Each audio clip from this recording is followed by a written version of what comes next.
Hey everybody, so I got a Hellmouth model off eBay. This is Privateer Press.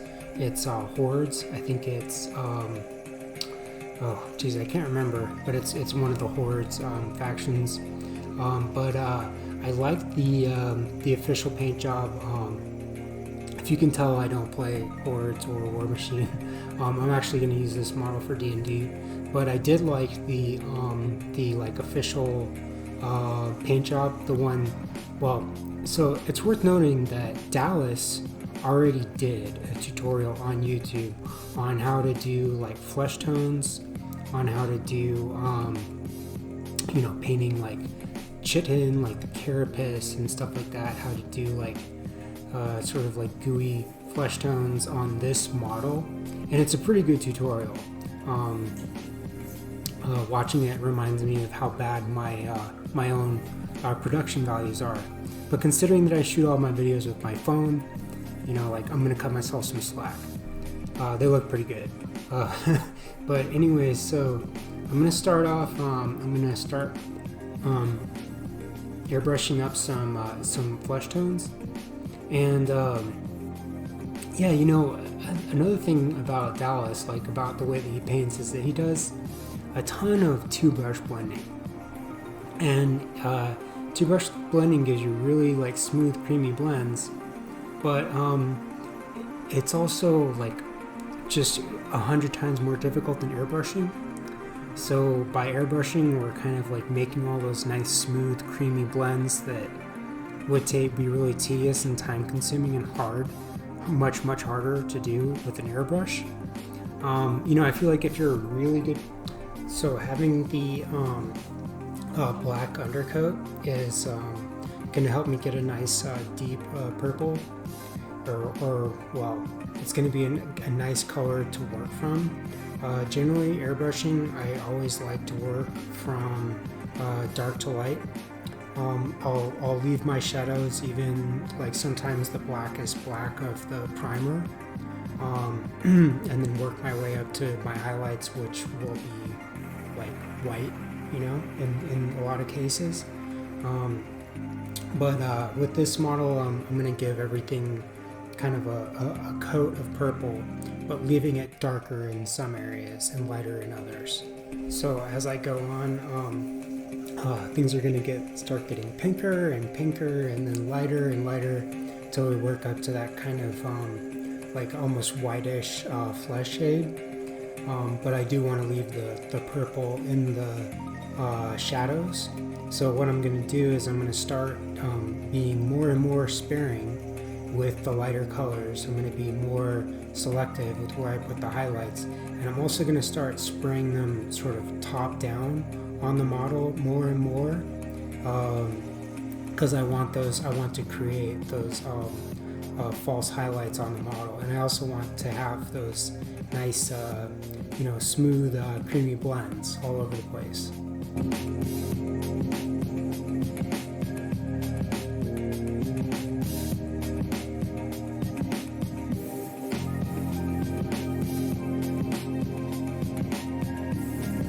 Now I'm starting to work into that frozen flesh shade from my Vallejo fantasy skin tone line. It's actually it's Legion of Everblight. That's what these guys are called, and this color is kind of like iconic for them. It's characteristic of them. So I do want to have some of that kind of frozen flesh tone, and a lot of people actually use like fake snow on the bases of these guys too, which I think looks cool, but it's not what I'm going to do with this guy, but I think it looks good.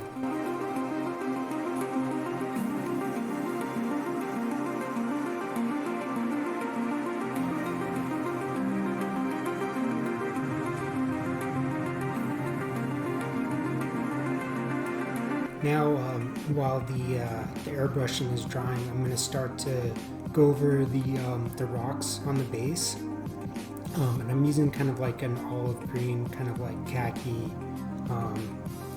color to go over the rocks, and I'm gonna do a kind of like a light color on the rocks because I'm gonna darken everything with some shades and do some other things later.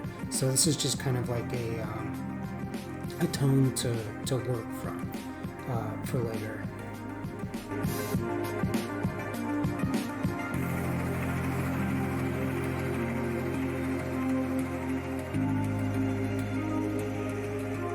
Now I'm going to go around and repaint some areas black. I'm not going to lie, it's a little bit painful to paint pure black over some of my airbrushing, just because you know, it's really nice airbrushing. You get really great results, and then doing things by hand over them, it's you know, more challenging. And sometimes it doesn't look quite as good.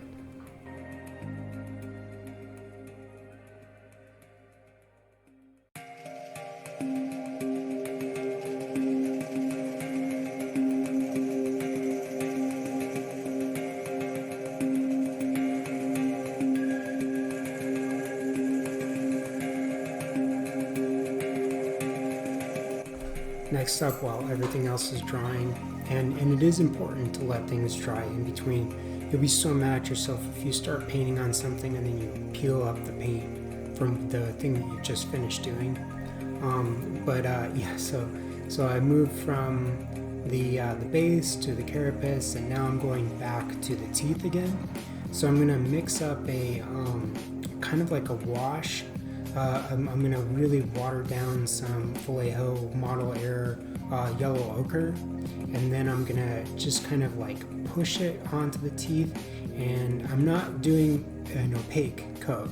I'm just doing like a sort of like a glaze, and then I'm sort of pushing the pigments down towards the base of the teeth so that they'll be like more yellow and dingy as they go further into like the jaw and the mouth. And I'm not even really that worried about the paint kind of pooling up around the teeth, even where it gets on the pink part, because I'm going to do a wash over all of that later as well.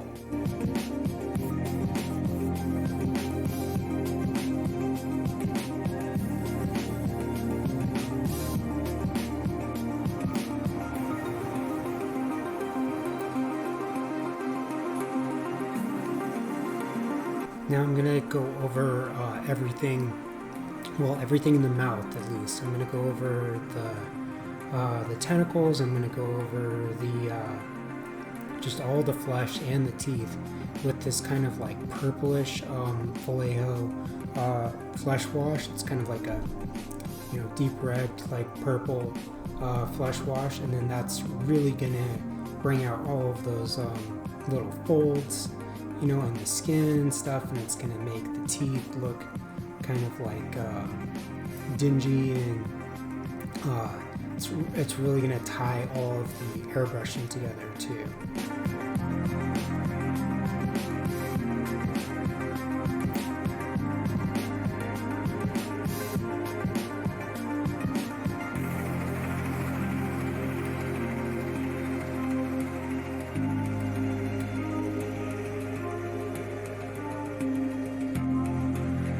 And while the flesh tones are all drying, I'm going to start doing a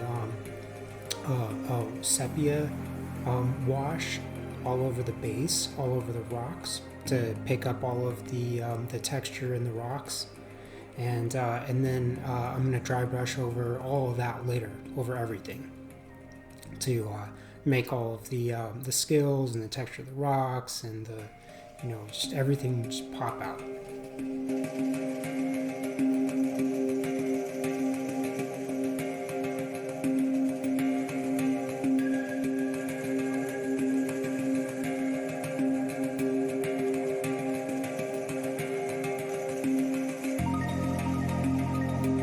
And again, I'm going to move to the driest part of the model.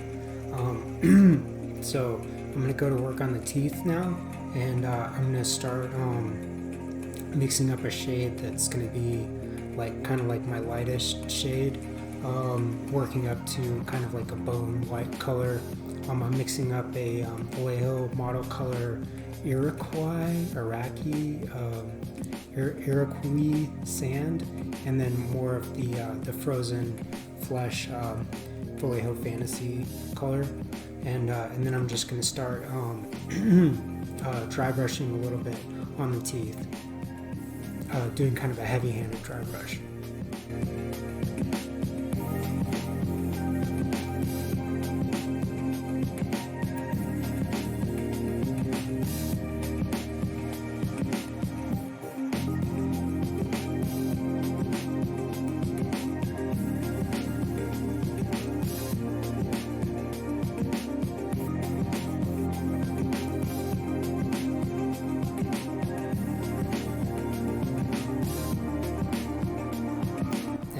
For the last little bit of dry brushing with paint, I'm going to do some stuff with pigments later. I'm going to do some pigment dry brushing, but I'm going to go over everything with that, again, that frozen flesh tone, kind of like bone highlight as my final highlight over pretty much the whole model.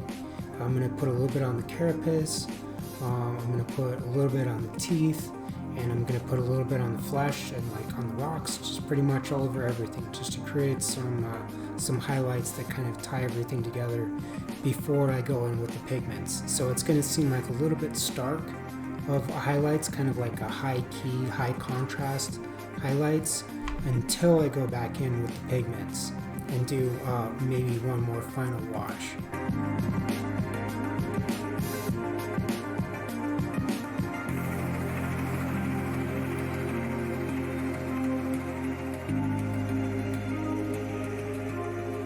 Next, I'm going to go in with some dry pigments. I'm going to use pan pastels, and you can use weathering pigments, or I just happen to have pan pastels and I like them. I use them a lot for basing for rocks.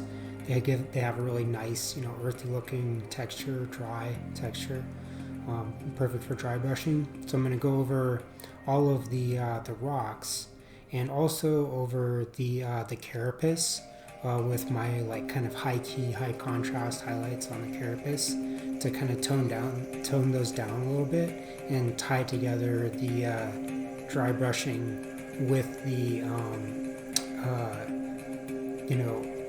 stark black on the carapace to kind of tie everything together again.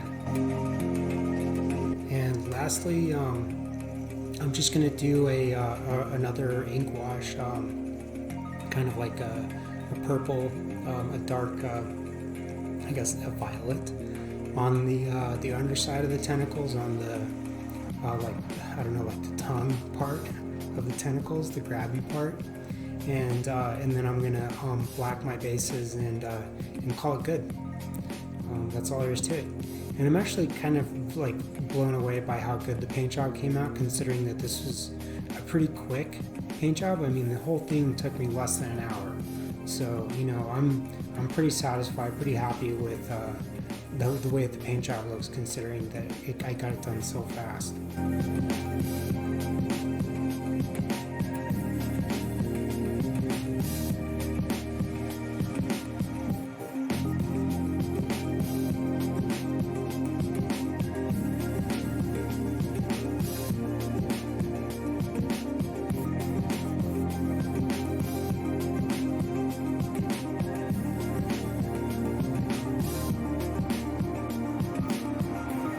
So that's the finished paint job. Again, going into my personal collection, but I really like it, and compared to the concept art that I based it off, I'm really happy with that too. So anyways, yeah, thanks for watching. Hope you feel inspired.